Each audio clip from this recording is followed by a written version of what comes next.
আমার দোষ স্বীকার হিরো সেজেই করব। ঈদ ছাড়া সাকিব খানের সিনেমা দেশের প্রেক্ষাগৃহে অনেকদিন দেখেননি দর্শক। এবার সেই অপেক্ষার পালা শেষ হয়েছে।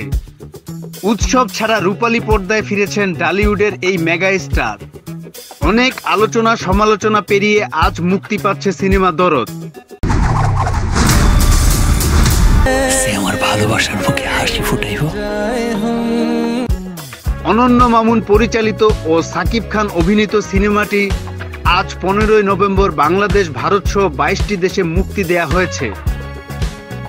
ইন্ডিয়া আর বাংলাদেশ। বিষয়টি গণমাধ্যমে নিশ্চিত করেছেন নির্মাতা মামুন। তিনি জানান, প্রথম সপ্তাহে দেশে 83 হলে মুক্তি দেয়া হচ্ছে দরদ, যা দ্বিতীয় সপ্তাহে আরো বাড়বে। এই সিনেমা দিয়ে দেশের চলচ্চিত্র ইন্ডাস্ট্রি আবারও চাঙ্গা হবে বলে তার আশার কথাও জানান মামুন। রোমান্টিক থ্রিলার ধাঁচের ছবি দরদে সাকিব খানের বিপরীতে অভিনয় করেছেন বলিউড অভিনেত্রী সোনাল চৌহান।